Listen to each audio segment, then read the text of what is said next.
is fantasy baseball? What is XFIP? What is average exit velocity? If you've asked yourself any or all of these questions, you've come to the right place. Welcome in to Fantasy Baseball Today on Tuesday, December 7th. Frank Stampfl joined by Scott White. Today's pod is going to be a little bit different. I crowdsourced the Fantasy Baseball Today Facebook page, so we've got a little bit of everything going on. First and foremost, baseball is officially in a lockout. We'll talk about that. Fantasy Baseball 101. We've got some beginner stuff to talk about. Explain the different types of formats. Got some stats, analytics that we like to use. We'll explain those, what they actually mean. And I am in my first real draft of the offseason. What does Scott think of my team? We will find out. Scotty has the Christmas tree in the background, which we've talked about many times. It's a beautiful Christmas tree. He also has some presents here on the desk. I am loving the festivities, Scott. What is going on? How's life going?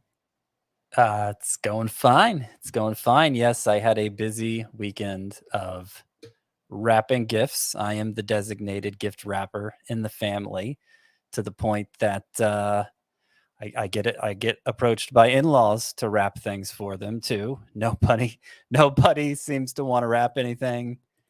I enjoy it for the most part. I've made it a throughout my life. A goal of mine has been to get good at gift wrapping, and through repetition, I think I'm finally there. I actually posted a thread on Twitter last year with some tips on gift wrapping for those who struggle with it. I may retweet it this year because there seems to be a lot of angst about it. Understandably, I mean, it's shameful to have to shoddily wrap a gift. That's why it was so important to me to get good at it. I always felt this insecurity about it. My dad was amazing at wrapping gifts. He'd always get it so tight with such sharp folds. Like, it really, I won't say this. I was going to say something that I won't say because there could be kids listening. That's right. Don't say but it really helped sell things. I'll just put it that way. All right. Yeah. I mean, my family is very good at it too. I am terrible, Scott. So I would be very interested in whatever thread you have to retweet. Honestly, my original first thought, as soon as you started talking about this, was like, can I send you my stuff? Like, legitimately, I'll just ship it to you. I'll pay you like whatever. I don't know if you've seen shipping costs lately, Frank, but you probably don't want to do that. All right. So that's out of the question, but maybe I'm thinking right here on this podcast for our YouTube viewing audience, why don't we just have you wrap a gift? Like, show us how to wrap a gift on the podcast. Not today, okay. but like, yeah, I don't have my supplies at the ready here, but yeah, maybe.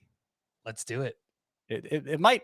I'm not like quick about it. The thing is, I'm self-taught.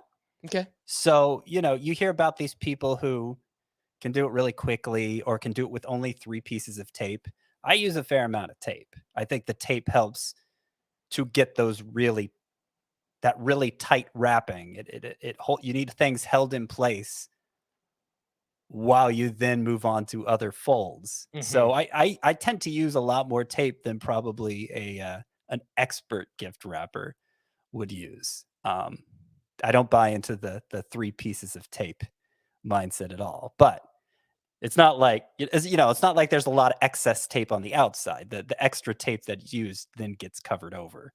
So, Scott, I have a real feeling that anybody who is listening or watching this podcast is also not an expert gift wrapper, and probably could use any advice that you have to offer. Right. So I think we could have a little bit of fun with that, and we could try that. Yeah, before Christmas. What else is going on anyway? Yeah, I mean, nothing. I don't know. We're only in a lockout, so let's go right there. Let's go from Christmas to the Grinch. That Grinch, Rob Manfred. He held a press conference last week, Thursday morning, noting that the work stoppage was, quote, bad for business, while saying he was optimistic the 2022 regular season would still start on time. So we are officially again in a lockout.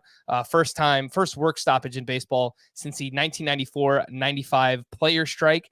And what we need to know about this right now is that ultimately it doesn't really mean much. It matters, but it only really starts to matter for us once we get to like late January. If there's no traction or anything going on at that point, or any signs of progress, then that's pretty bad because, February, obviously pitchers and catchers. And, the further we get into like February, then we're talking about, all right, well, like spring training might be delayed. We might be in danger of like losing some games. So it really doesn't matter right now, but like we have to see something at some point. During a lockout, the owners quite literally lock the players out of club facilities, meaning no workouts are allowed. And I didn't really think much about this, Scott, until I saw a tweet from Jameson Tyone where he said, since MLB chose to lock us out, I'm not able to work out with our amazing physical therapists who have been leading my post-surgery care / progression. Now that I'm in charge of my own PT, what should my first order of business be? I'm thinking I'm done with this boot. He just had ankle surgery. That doesn't sound very good or smart. He's probably just joking, but I actually think this could maybe affect guys like Charlie Morton, Tyler Glass. Now that's more of like a long-term thing, guys that are rehabbing from surgery. So I hadn't thought of it before, and it could actually matter.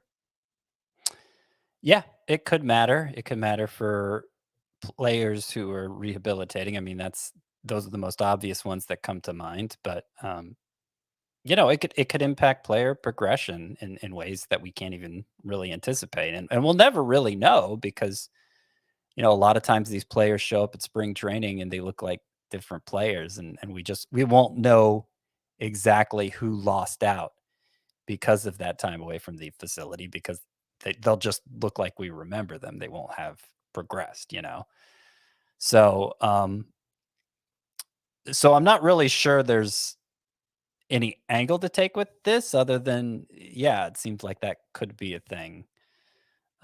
Depending on how long this goes on. I mean, this is a pretty dead point in the offseason Right. right now. I mean, there might be free agent signings, there might be trades going down normally. There was a huge rush before the lockout started. So, a lot of those December transactions, early January transactions, we've kind of already seen play out. And in terms of what players are doing behind the scenes, a lot of it, I'm pretty sure a lot of it would be on their own right now anyway. So, I don't think it's a huge deal as far as that goes, but it's not nothing. Yep. One other one that came to mind was Max Muncy, right? I mean, we talked about him last week. The guy's dealing with a torn UCL. That's what pitchers usually have Tommy John surgery for. So that's obviously a pretty serious injury and one that we need to track his rehab. Obviously, Ronald Acuna now just popped into my head as well. A borderline first round player this year. So we'll see what happens with those players and obviously what happens with this lockout. Apparently, minor league baseball is not affected. Opening day for the minor league season will be April 8th. So if nothing else, on April 8th, we'll be able to, I don't know, maybe stream like a AA baseball game or something like that. Scott, my first draft is going on. I had the itch, I had the urge, and I just couldn't hold back anymore. Yes, I started my first offseason draft in early December. There's a lot that you could say about it. Judgment being passed, perfectly fine. It is a slow draft. Everyone's allowed up to 4 hours per pick. It's a 15-team Roto League 5x5, and it is a draft and hold format. So basically, 50 rounds worth of players. 50 times 15. I'm no math whiz, but that's a lot of players. And in this format, there's no waivers, there's no trades. You just set your lineup each week. So I'm going to do a few of these throughout the offseason. They're nice to pass the time and see which players are moving up and down draft boards and tracking ADP and all this fun stuff. I have made 10 picks so far, Scott. So 10 of my 50 picks. I had the 10th overall pick in this draft. And I started my draft with Bryce Harper in the first round. The very next 2 picks after I took Harper were Ronald Acuna and Mookie Betts. And my rounds 1 through 5 picks were Harper, took Max Scherzer in the second round, Sandy Alcantara in the third round. Then I took Randy Arozarena, give myself some speed. Wander Franco here in the 5th round. So go East, AL East, NL East. Those are like all the players I drafted in the first 5 rounds. Feels like I have a bit of everything, 2 aces, and I got some offensive statistics there as well. Scott, we went into the offseason saying, maybe I'm going to fade aces this year, and then this is what I did. Like, I don't know. They seem like the best players at the time. So that's why I did what I did. Yeah. Yeah. I mean, this is 15 teams, you said? Yep. 15 team, 5x5. 5x5. So Sandy Alcantara in round 3 might make sense for a 15-team league. I'm thinking more round 4 for a 12-team league. Right. But certainly there's nothing wrong with taking Scherzer in round 2. Yeah, that just seemed like, I don't know. In a 15-team league, he's probably like a borderline first-round pick, and he lasted all the way to pick 20. It seems pretty late for Scherzer. What I find most interesting about your picks here is you got Randy Arozarena in round 4, Wander Franco in round 5, Jose Altuve in round 6. Mhm. I might be inclined to flip those. Have Altuve in round 4, Franco in round 5. He probably won't last till round 5, but that might be closer to where I'd take him. And Arozarena in round 6, again in a 15-team league. Mhm. It's just interesting how the opinions can vary so much in that group of hitters. Like, this looks topsy-turvy to me. Mhm. Which maybe just means I'm gonna have a lot of Jose Altuve. Maybe the consensus is down on him, I guess, because he's not much of a base stealer anymore. But, I think maybe people sell out a little too hard for the stolen bases in general. Yep. Um, but maybe the bigger takeaway is just that range of hitters. And I talked about it when we did our first mock draft. Kind of, how did I put it? Like round 3 lasted for 4 rounds as far as the hitters went. Mhm. It was like 4 rounds of round 3 hitters, and so there's just going to be, um, you're going to have to lean. That's a stretch of the draft where you're going to have to lean on your own preferences, I guess. Yeah. And once you get past that grouping of 4 rounds of, round 3 players, you will notice that the hitter pool, the elite hitter pool dries up really, really fast. So I'll just quickly bring up my round 6 through 10 picks that I made here. You mentioned Jose Altuve. Then I took Jordan Romano. Again, this is 5x5 Roto, so you need saves. And obviously there's no waiver pickup. So like, I'm going to be more aggressive drafting closer in this format. Hopefully Jordan Romano remains the closer there. That was my round 7 pick. Then Kyle Schwarber, that was just for you, Scotty. And then I took Logan Gilbert as my SP3 and Reese Hoskins as my first baseman. Was looking at taking CJ Crone in this spot, but he actually went just before. We did take Reese Hoskins, me and my draft partner. We took Hoskins over Joey Votto, which I know is something you wouldn't do, Scott, but I do like Reese Hoskins quite a bit. I've said that a little bit already this offseason. Hit 27 homers in 107 games last year. That's a 38 homer pace over 150 games. And if you look at my earlier hitters, I thought I needed some more power. So to get Schwarber and Reese Hoskins, I felt pretty good about that. But my biggest takeaway so far, Scott, again, the elite hitter pool dries up fast. Do not play chicken with third base because in hindsight, I wish that I took Manny Machado in the second round, either that or I took Arenado in the 6th. So we were debating Altuve versus Arenado. And if I would have taken Arenado in the 6th, Jorge Polanco was there for both my round 7 and 8 picks in a 15-team league. Like, I would have been Yeah. perfectly fine with him as my second baseman. So Yeah. obviously, this is hindsight, and that's why I do these drafts early, just to kind of like Mhm. figure out the player pool and stuff. But yeah, now like I don't have a third baseman, and I think the best available is Justin Turner. And it's just like, I Yeah, don't. no, there's a big So, drop off after yeah. Arenado, unless you're really high on you're really invested in a Bregman or Rendon bounce back, which has certainly happened, but So or Bregman, or, or a Matt Chapman bounce back. Bregman and Rendon both went before my round 7 pick. Yeah, So yeah. Did yeah. they go after Arenado? Yeah, so Arenado went, and then it Mhm. was Rendon, and then it was Bregman. But I Yeah, was kind of playing the ADP game because this early ADP said that Rendon's a round 8 pick. Someone took him in round 6, so yeah, someone likes a player. Again, it's like you just kind of take the players that you prefer in that middle round range so far. So yeah, yeah, like third base is bad, man. It really is. yeah. I mean, if Arenado keeps lasting to the round 6, I'll probably have a lot of Arenado because I think, while it's clear he's diminished outside of Colorado, he's still worth a 6-round pick, especially when you factor in position scarcity.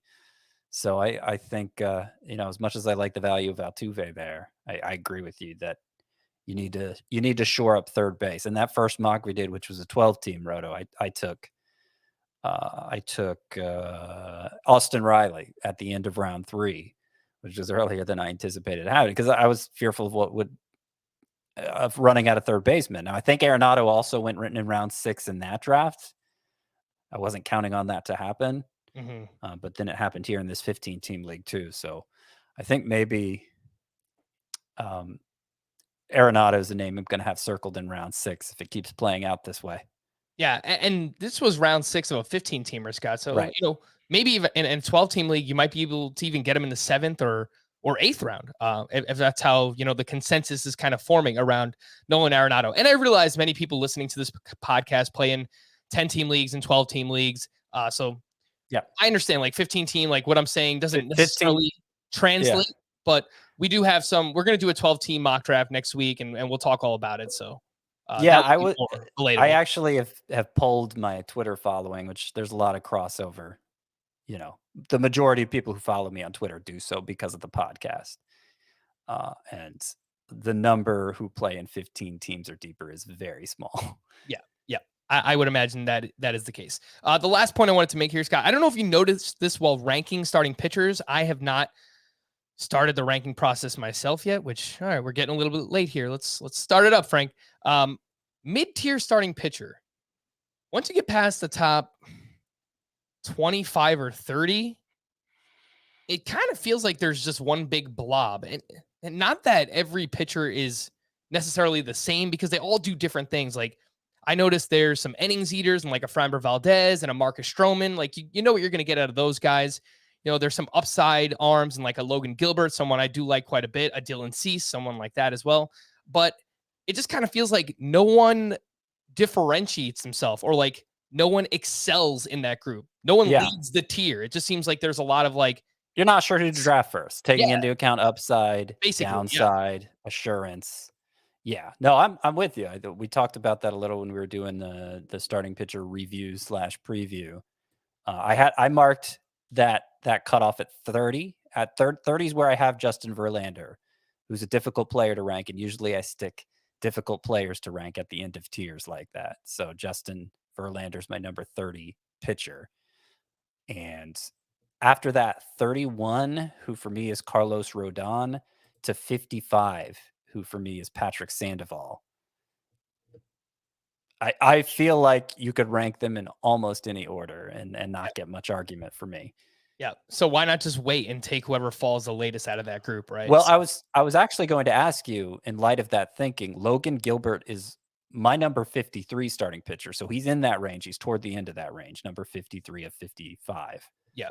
And you took him as your fourth starting pitcher here in round Third starting pitcher. third starting pitcher in round 9. Yes. In a 15-team league. So I'm do you happen to remember what number starting pitcher he was off the board in this draft? Number starting pitcher, I wouldn't be able to tell you that. But I can give you some players he went around. So drafted just ahead of him was Eduardo Rodriguez. Someone must have really liked him. Lance McCullers, Adam Wainwright, and Justin Verlander, who went in round 8, who Oh gosh. I did like quite a bit, but he didn't make it back to me. So that's interesting. Yeah, because I have McCullers. Where do I have McCullers? Where is he?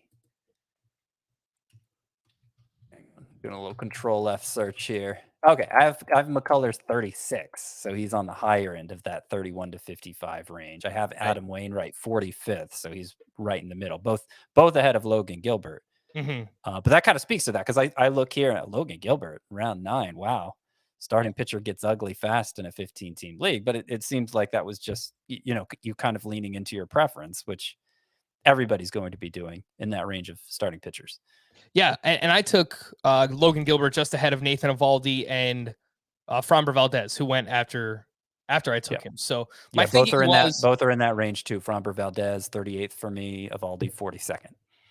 My thinking was taking Logan Gilbert, who maybe the Mariners don't let him go all the way next year yet as like a full-on workhorse, and maybe pairing him with someone who eats innings, later on, like a Marcus Stroman or someone like that. So that's the plan. He's my SP3, which he's probably not ideal as an SP3, but I think when you have Scherzer and Alcantara, you can wait a little bit longer for your SP3, SP4, SP5. So that's the thinking as of now. I'll keep everyone updated what happens with this draft. We mentioned Justin Verlander, Scott. Let's just jump right into the news and notes here. Oddly enough, this was like pretty interesting. Came out of nowhere. Once the lockout started, the Astros did not make the re-signing of Justin Verlander official prior to the lockout. So he's technically still a free agent. And Ken Rosenthal wrote that the quote, logical conclusion is that an issue arose with Verlander's physical. So nothing, I mean, it's speculation. Nothing has like confirmed that or denied it. But I thought it was pretty interesting that, this deal didn't get done. Yeah. Yeah, it's not officially done. Of course, when it's reported that there's an agreement, it's never officially done, and it almost always gets officially done. So we kind of just roll with it.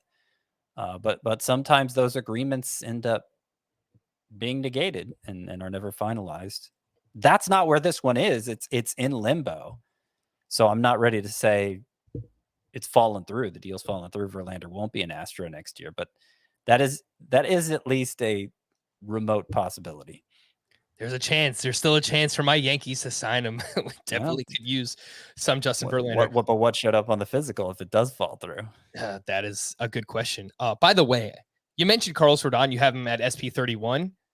In this round 10 where I'm at, he hasn't been drafted yet. So yeah, people are scared. People are scared. Understandably, and I look at just the numbers he put up, and even with the velocity issues late in the season, the sort of sporadic turns in the rotation, his numbers during that stretch were good. His overall numbers were amazing.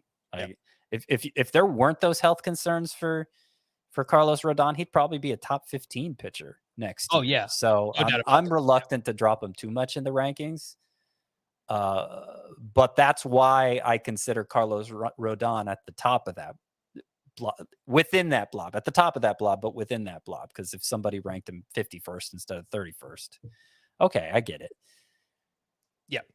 We did talk about this next move on Fantasy Baseball Today in 5, but not on this podcast because it came out so late. We just didn't have the opportunity. Hunter Renfroe was traded to the Milwaukee Brewers for Jackie Bradley and two prospects, Alex Binelas and David Hamilton. Last season, he finished as the outfielder 19 in 5x5 Roto and with 3.0 fantasy points per game, the same amount as Randy Arozarena and Giancarlo Stanton. It was a really good year, Scott, for Hunter Renfroe. Now moving over to a very good park to hit in still there in Milwaukee. Mm-hmm. I would argue maybe Boston is better because of the Green Monster for right-handed power, but I think it's still really good regardless. Yeah, I mean, just in terms of what the numbers say, the Brewers Stadium, I forget what it's officially called now. Yeah, it's not Miller Park anymore, right? No, it's not. But yeah, it's one of the most hitter friendly, more so than Fenway Park, which actually overall isn't that hitter friendly, but of course the odd dimensions make it a little harder to gauge.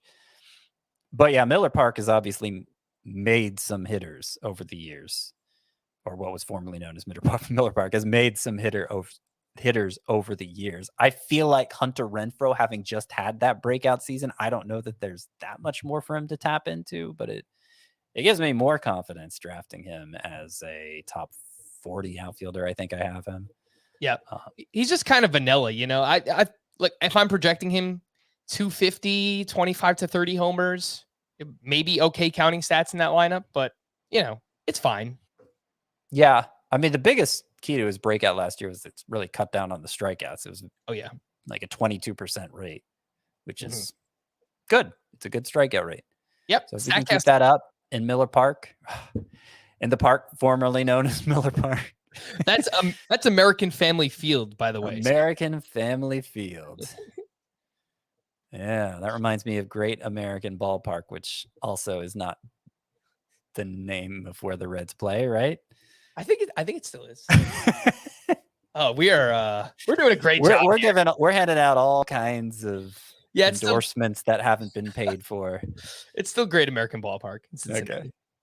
Yeah. So you mentioned the strikeout rate for Renfroe was really what helped, and Statcast really liked him as a power hitter. 84th percentile in expected slugging, 88th percentile in barrel rate. We will talk about a few of those analytics a little bit later on and explain what they mean exactly. Jackie Bradley Jr. penciled in as the starting center fielder for the Red Sox as of now, with Jarren Duran in left field. So maybe Duran can get another opportunity here with the Red Sox. John Heyman reporting that the Mariners, Astros, and Red Sox all have interest in Trevor Story. So Those would be Seattle, not great. Houston, Boston, pretty good landing spots for Story if that can happen. By the way, during the lockout, obviously teams cannot sign or trade players, but I guess we could still have reported interest. Lance McCullers should be able to start throwing in about a month. He's trained his right forearm in the ALDS and has dealt with a lot of arm trouble in his career. So another one where can't rehab with his team anymore, but I'm sure he'll find a way to rehab anyway. According to reports from the Boston Sports Journal, the Red Sox, Yankees, and Blue Jays have been the most aggressive on Japanese outfielder Seiya Suzuki, who hit .321 with 38 homers and 9 steals in Japan this past season.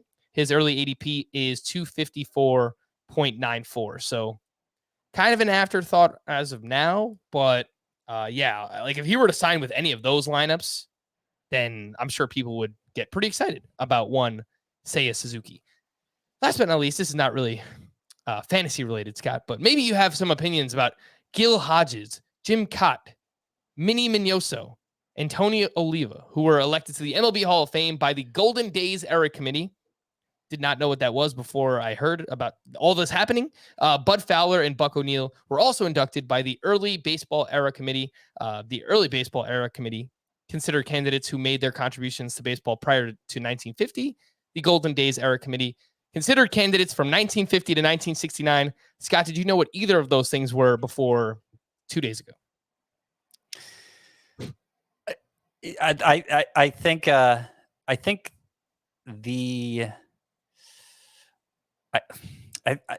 that there used to be something called the Veterans Committee, right? And I think maybe it broke into these smaller factions. I don't know. I don't know for sure, to be honest with you. I know that there are other groups beyond the Baseball Writers Association of America that can vote players into the Hall of Fame after their time on the Baseball Writers Association of America's ballot has expired.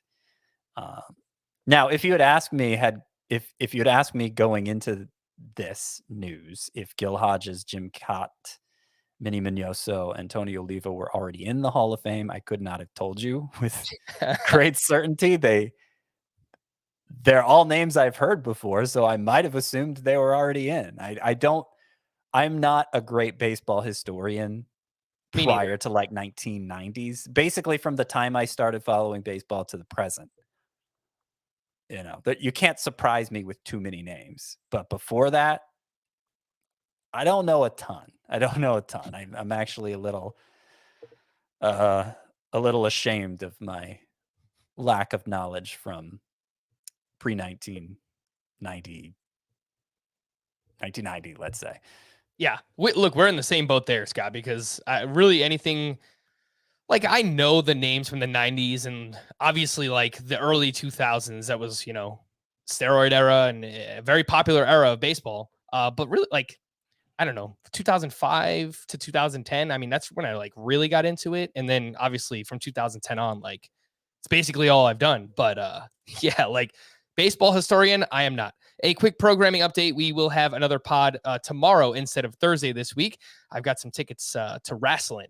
Go with my brother to see some wrestling. So we will push our podcast up a little bit earlier. Justin Mason from Fangraphs and the Sleeper in the Bus podcast joining us for some rankings debates, Scotty. He's already adjusted his rankings twice, he told me. So fine tuning them. And we will have the opportunity to debate that on tomorrow's podcast. So let's take a quick break. When we return, Fantasy Baseball 101 here on Fantasy Baseball Today. All right, so let's jump right in. Fantasy Baseball 101.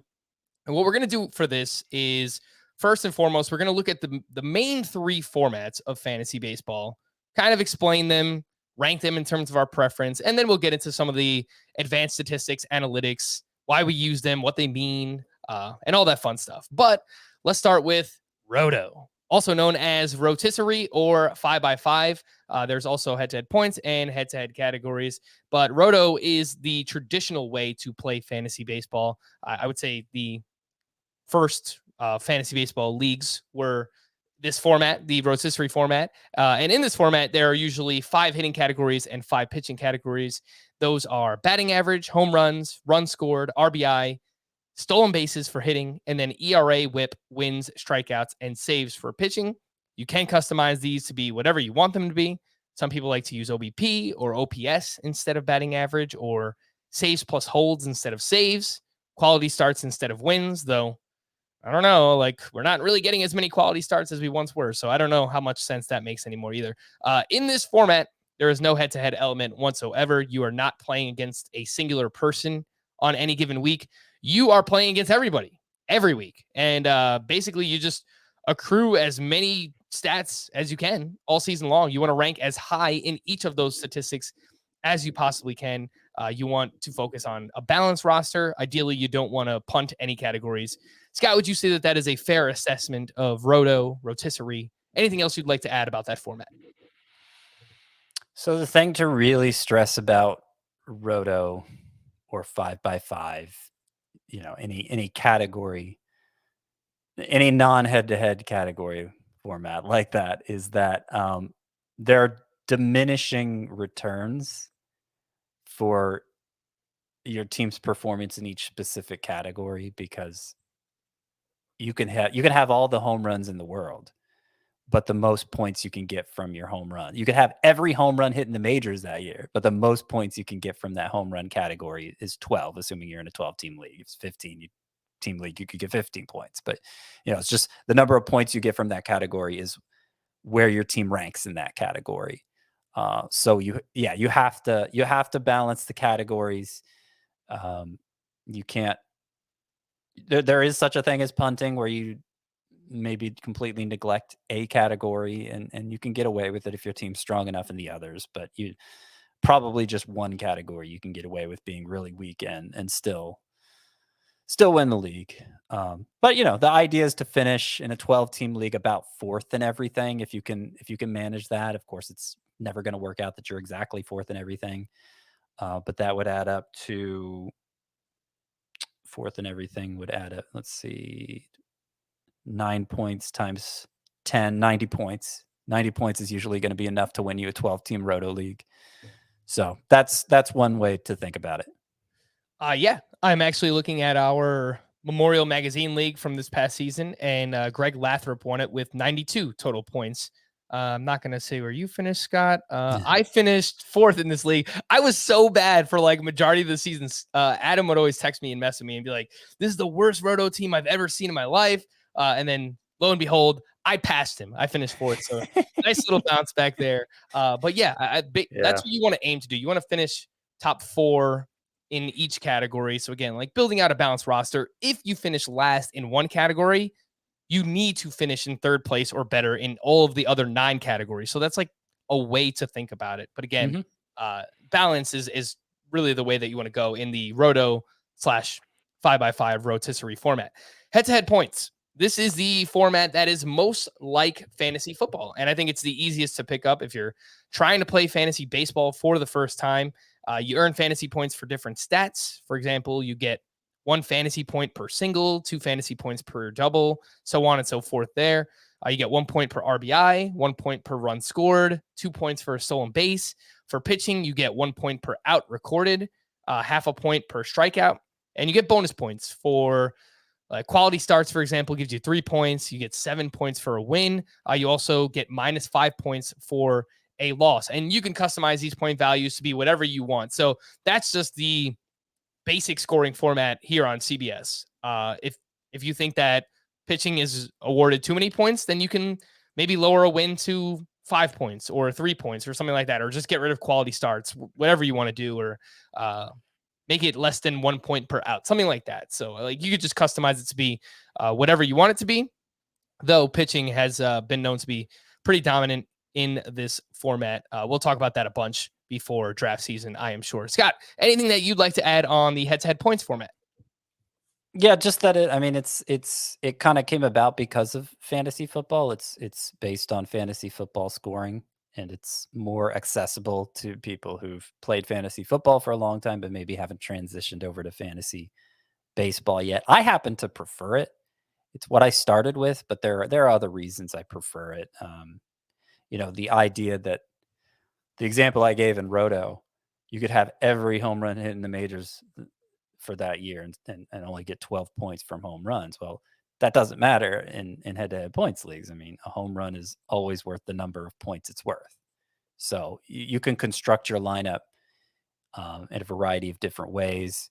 You're able to reward all those stats that aren't accounted for in a Roto league, like doubles and triples and walks and strikeouts. And so, you get different hitters who pop because of that. And I just think I think it gives a fairer assessment of players overall, and it's not as there's not such a narrow path to victory either. Of course, you have the head-to-head aspect, which keeps people interested deeper into the year because anybody who makes the playoffs has a chance. So there are a lot of points in its favor, but for fantasy baseball purposes, it's not the traditional format, and there's plenty of strategy to it, of course, but there isn't that balancing act that you get in Roto League that some people really enjoy. I don't think there's much.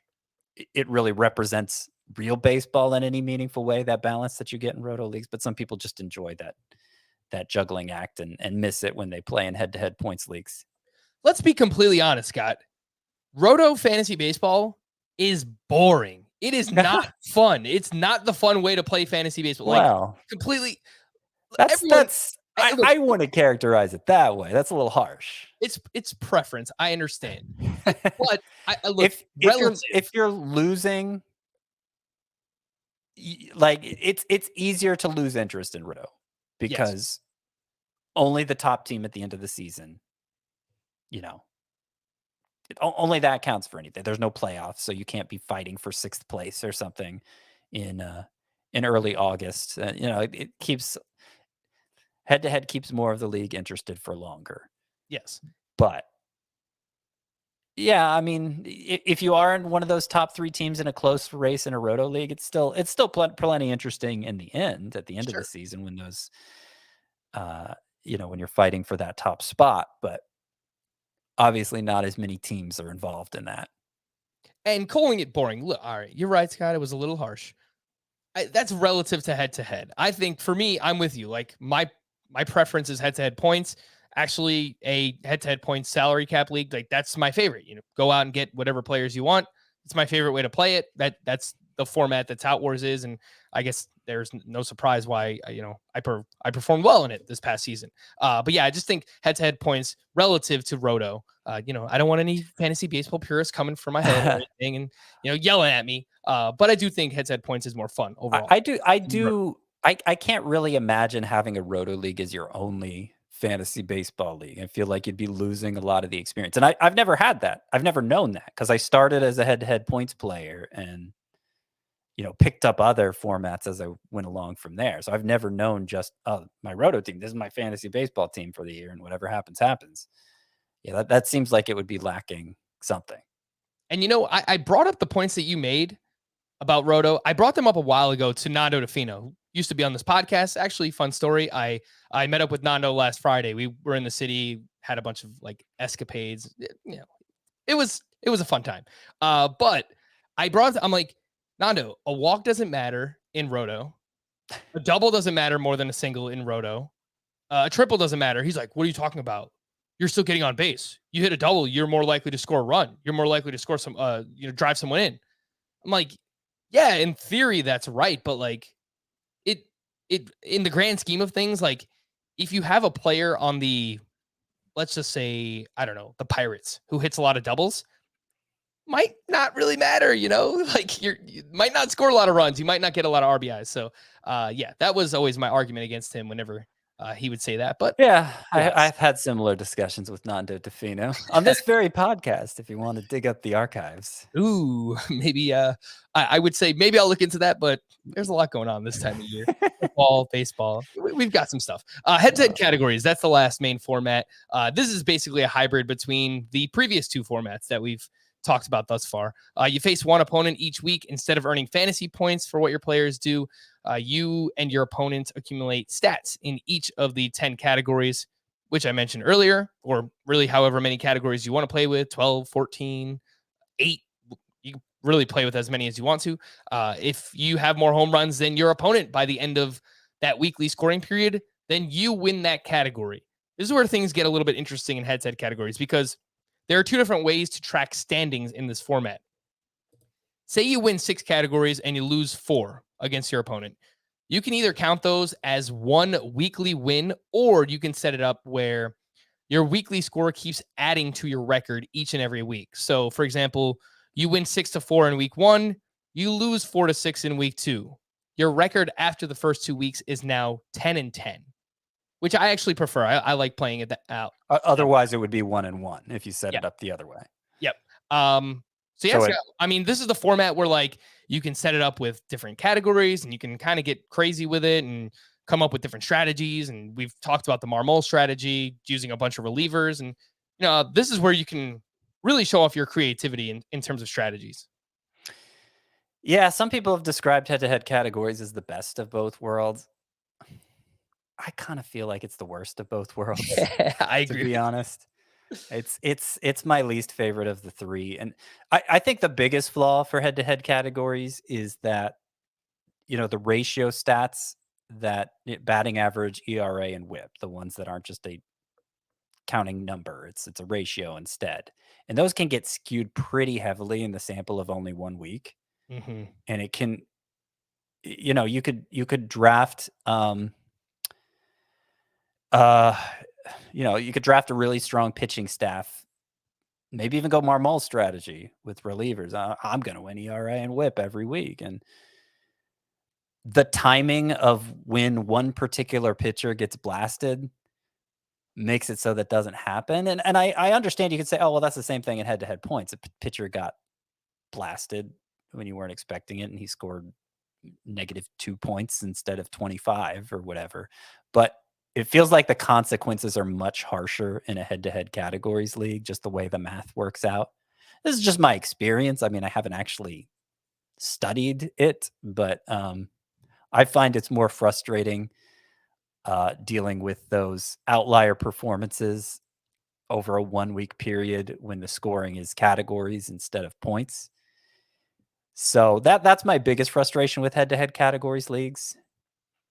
I think if you're going to go head-to-head, I would say just go points, but not everybody does. So you're going head-to-head points, Roto, head-to-head categories in order of your preference. Yep. Same. All right, Scott. So we're on the same page there when it comes to the formats. And again, like as we do specific mock drafts for each of these, we'll talk more about strategy and what our strategies are in those specific formats. The mock draft that we're doing next week is going to be a head-to-head points mock. The first one we did last month was a Roto mock. So we've got a lot of mock drafts coming this offseason. No, there is definitely no shortage there. Let's explain some stats, Scott, and some analytics that we like to use. If you're a faithful listener to this podcast, or I would say really any fantasy baseball podcast, you probably have heard of FIP, XFIP, Sierra, average exit velocity, expected batting average, WOBA, xWOBA. There are so many. There are a lot of different numbers and analytics to use in baseball nowadays. And I understand why it can be confusing or maybe even intimidating at times for people who maybe haven't used those before or just seen them. It can definitely get confusing. I understand that. But I think really, Scott, the reason why we use these so much is because they're just tools. They add context. They add description to the surface numbers. So, when we're talking about, why a specific player is batting 400 over the first month of the season, well, we can look into things like BABIP, which is batting average on balls in play, or the way that their hits are scattered, whether it's line drives or ground balls or fly balls, or we can use average exit velocity and expected batting average from StatCast to just add context and tell us, is this legit? Why is this legit? And I think that that's on the surface, just like the easiest way to describe like why we use as many numbers as we do, obviously.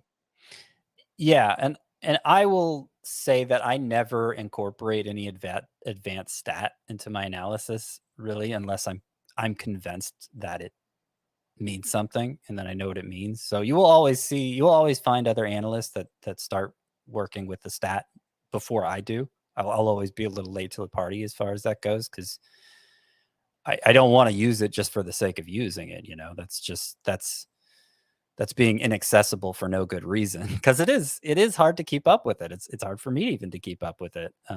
When I first started, the idea of an advanced stat was OPS. Like, that was about as advanced as anybody got in fantasy analysis. I was heavy into walk rate and strikeout rate when I first started writing about fantasy baseball. And I remember I got profiled as like an advanced analytics guy because of that. Which is kind of funny to think about now, just how much has come along in such a short period of time. So yeah, I mean, I understand, it's always that tightrope walk with your audience. You don't want to talk over them, but you don't want to talk under them either. At some point, we eventually get to a place with the stat where you got to kind of just come along for the ride, because we've explained it so many times that we can't, there gets to a point where we can't explain it every time. Yeah. But this can hopefully help people who weren't there from the beginning catch up. Yeah, and that's exactly why we're doing this again. I asked on Facebook, there's a lot of people said they want to hear, more about beginner stuff, the different formats and what all these different things mean. Let's start on the pitching side, Scott, because we know ERA and WHIP. We talk about that a lot. We reference K per 9, walks per 9, which is pretty obvious. It's, how many strikeouts would a pitcher have per 9 innings pitched? How many walks would a pitcher have per 9 innings pitched? But I realized that over the past couple of years, more people have analysts rather have transitioned into K percentage and walk percentage. Apparently, it's more accurate than K per 9, walk per 9. I still like K per 9 and walk per 9 quite a bit, but Yeah, let's it's just an accessibility versus accuracy thing. Yeah. Yeah. Let's just start with all the different ERA estimators, because again, FIP, XFIP, we're going to explain what all of them mean. Should I present one, Scott, and then you talk about that one, or should I just present all of them and then you could talk about all of them? Because I have like each definition here. What do you think is the best way to go about it? Let's try one at a time, and Okay. I'll contrast as we go on. So we'll start with FIP, which is fielding independent pitching. And these definitions come via MLB.com. FIP is similar to ERA, but it focuses solely on the events a pitcher has the most control over: strikeouts, unintentional walks, hit by pitches, and home runs. It entirely removes results on balls hit into the field of play. So if a player has a high BABIP, batting average on balls in play, his FIP will be lower than his ERA. And where you can see FIP and ERA differences are with pitchers that have bad defense behind them. So, and vice versa. Good. Yeah. Yeah. So you could see a pitcher that has a lower ERA than his FIP. Someone like, Kyle Hendricks for years comes to mind because the Cubs defense was so good year in and year out. So, and I'm sure there's plenty of examples the other way, but that's FIP, Scott. Yes. And generally the way we use FIP in fantasy analysis isn't so focused on that. It's, we're looking to predict what a pitcher's numbers could be based on the factors most within his control: the strikeouts, the walks, the home runs, mainly. And we're kind of using it to gauge luck. Okay, if his FIP is much lower than his ERA, chances are he's had some bad luck. Now, you do have to account for the defense when you're considering that, but over time, the ERA, as long as the walks, strikeouts, and home run rates hold, which, big if, but if they do, over time, the ERA is going to come closer to the FIP. Now, I used to lean on FIP a lot more than I do. I've transitioned more to XFIP during the juice ball era. Basically, I transitioned more to XFIP because XFIP, the easy explanation for XFIP is that instead of home runs in the FIP formula, it puts fly balls in the FIP formula instead. And during the juice ball eras, home runs were being hit so easily by such light hitters, to the point that basically every fly ball was at risk of becoming a home run, just in a broad sense. So I thought it made more sense to look at XFIP instead, particularly for the reasons we use it to predict what a pitcher's ERA is eventually going to be if his current indicators hold. I still think xFIP is probably a better judge of that than FIP, but obviously with the way the ball has changed and batted ball tendencies are changing because of that, I could see switching more back to FIP if things continue to play out like they did in 2021. Yes. And I think one of the biggest takeaways for trying to use these ERA estimators, because it can be a slippery slope at times, it is, again, reminding people that these are descriptive stats. They're not predictive. We're trying to use them to predict the future, but it only really works out that way if a pitcher continues doing exactly what they've done to this point, which you mentioned is holding on to their strikeout rate and their walk rate, and those factors staying the same. Those need to remain the same moving forward for that ERA to get closer to these ERA estimators. So that's like a really important factor. Like, there's a chance that after, we have the sample of 10 starts, maybe after those 10 starts, a pitcher legitimately starts pitching worse and his strikeouts come down and his walks go up. In that case, he's probably earning that bad ERA that he has after that point, if that makes sense. Yeah, I mean, up to a point, it makes sense. I mean, if a pitcher had infinite innings, I would still bet on him coming close to his xFIP. But at some point, the season ends. Obviously, at some point, the career ends, and the numbers are what they are. So it's kind of a theoretical exercise in that way. But yeah, I mean, they're more It's better than just using current ERA to predict future ERA. That is correct. Is looking at the factors a pitcher has more direct control over and predicting future ERA based on that. And generally, I do agree with what you said about if a pitcher has infinite innings, but there are some outliers, Scott. Like, sure, Andrew Heaney he's just bad, right? Like his xFIP is always going to be lower than his ERA because his home run to fly ball ratio is so high. For someone like Andrew Heaney, he just gives up a lot of home runs. And like, we have enough of a sample size now where we can say his home run to fly ball ratio is always going to be higher than league average, unless he changes something, which to this point, he has not figured out how to change. The Dodgers are willing to bet otherwise, and I'm unwilling to bet against the Dodgers. So otherwise, Scott, I might have agreed with you. Don't do this, Scott. Don't do this. I'm not ready to pass judgment on Heaney yet. All right. A few more ERA indicators that I'll quickly mention. Per MLB.com, this is Sierra, which is Skill Interactive ERA, quantifies a pitcher's performance by trying to eliminate factors the pitcher cannot control by himself. But unlike a stat such as xFIP, Sierra considers balls in play and adjusts for the type of ball in play.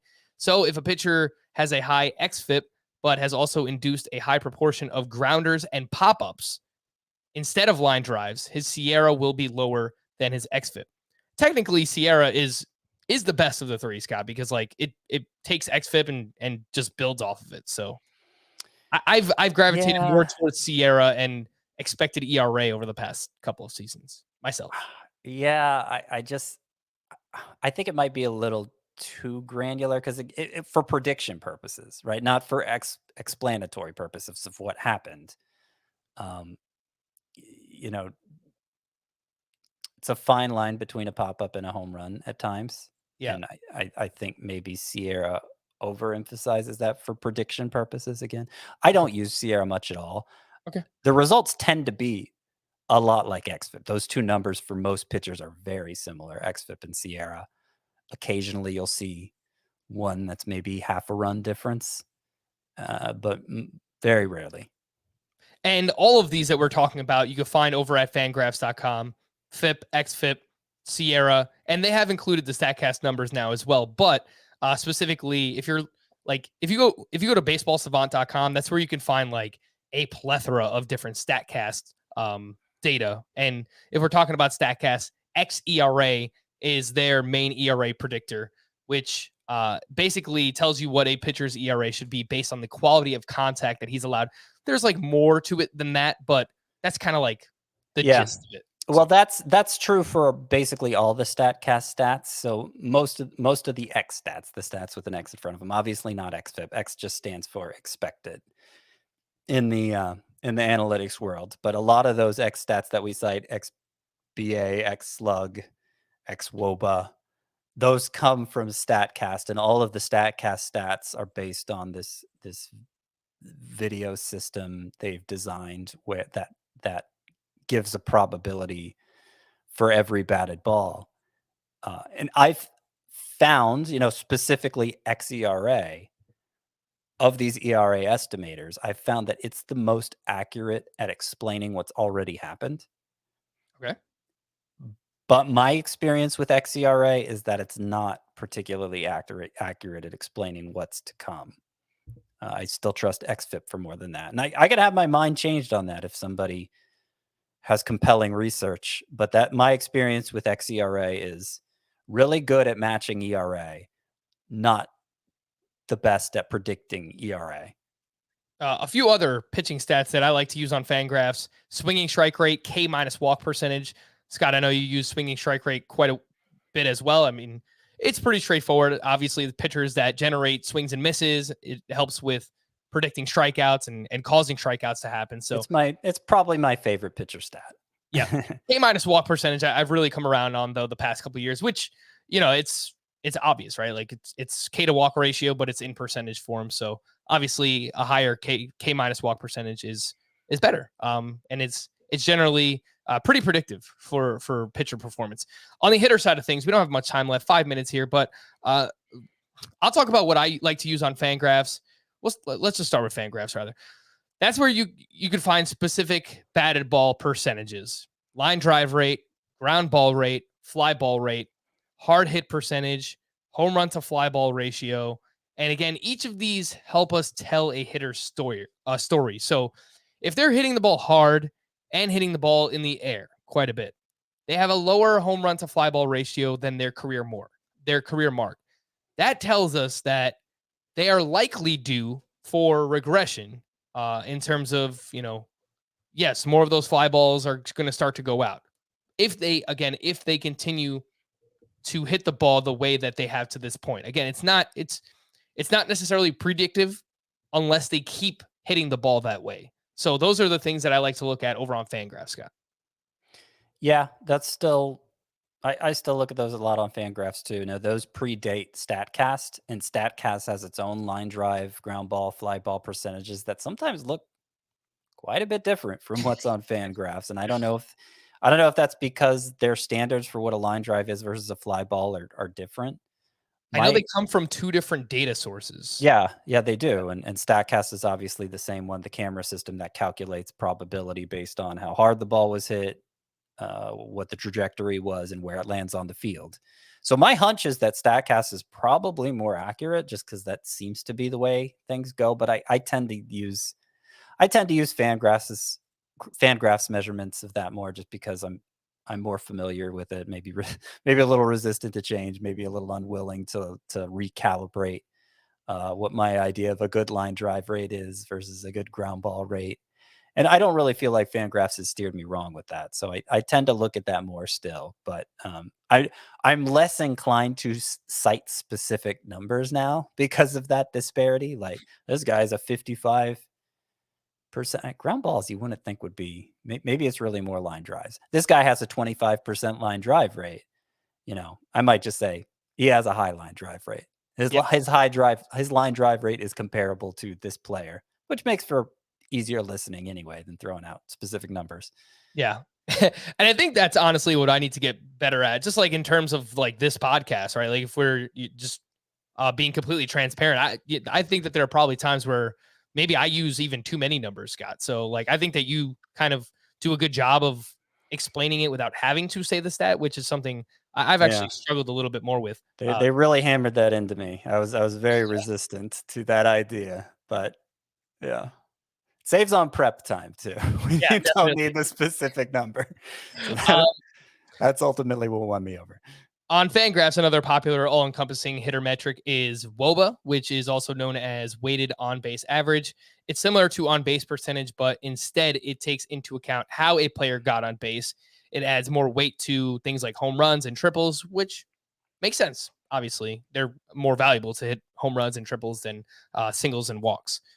Yeah, we kind of use WOBA. I feel like we still use OPS quite a bit. What was probably more accurate, but I still do like OPS.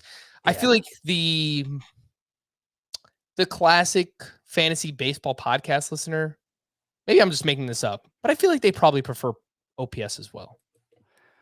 I don't know. Yeah, I feel I don't hear Woba much. I know Heath was kind of into it, but It's a great stat. Like, don't get me wrong. It's really good. So not to disparage it or anything. yeah, and the fact that does it incorporate stolen bases as well? I don't think that Woba does. Yeah, I'm not. It doesn't look like in this description here it does. I was led to believe it does. Clearly, I haven't worked with Woba that much. I haven't felt like it was necessary to. Fangraphs implementation of Woba doesn't include stolen bases. Okay. Yeah. Quickly on the StatCast side of things, which is just growing in popularity year over year, and rightfully so. I mean, this is probably the most accurate data that we have. I think that we're still learning more about it, but based on everything that you've said, Scott, like literal cameras in stadiums that are telling us based on how this ball was hit, this is how often it would fall for a hit. Now that Mhm. doesn't always mean it doesn't always happen that way. Like we know, like baseball is a very Yeah. unpredictable sport. Like On probability, I mean. yeah, someone can hit a 110 mile per hour line drive. If it's right at the center fielder, it's right at the center fielder. Like that's just it is what it is. But you can go to any player's StatCast page over on baseballsavant.com and you could find all of this data that we talk about constantly. And we don't have enough time here to explain each one of them, but a lot of them are, I would say, kind of straightforward, right? Like average exit velocity is how hard you hit the ball on average, how hard it's coming off the bat. Max exit velocity, your hardest hit in terms of exit velocity all season long, that's your max exit velocity. And then expected batting average, expected slugging percentage, expected WOBA.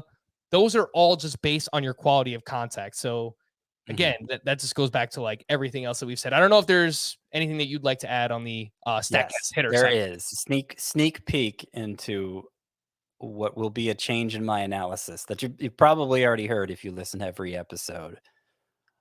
In the past, I haven't focused that much on exit velocity for hitters, cited on occasion. But the reason for that is because I feel like that's a measure of skill, exit velocity, average exit velocity, peak exit velocity, how hard you hit the ball. That didn't necessarily match up with result during the juice ball era. You didn't home runs could be hit by all variety of hitters.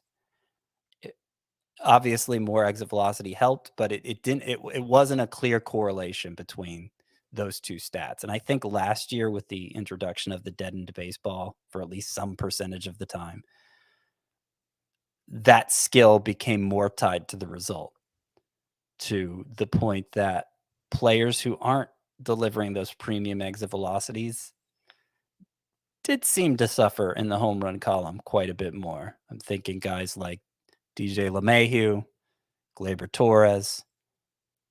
I'm sure I could think of some non-Yankees too, but I was going to say, why don't you just name all the Yankees? I pretty much noticed that across the board in, doing all the research that I do to come up with my rankings for next year. So I feel like moving forward, if baseball sticks with the 2021 model of the ball and introduces it more consistently and uniformly than they apparently did in 2021, as recent reports have indicated, then that will even be a bigger issue going forward. So I may emphasize that more for hitters, especially in 2022 than I did in 2021.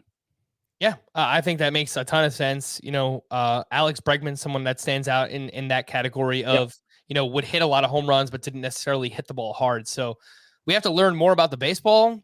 I don't know for sure that anyone's going to know what's happening with the baseball before the season starts. Maybe it's part of the CBA.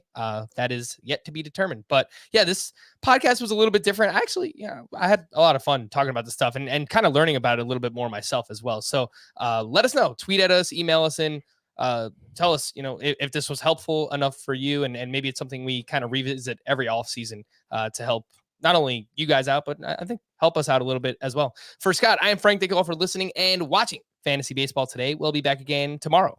Bye-bye.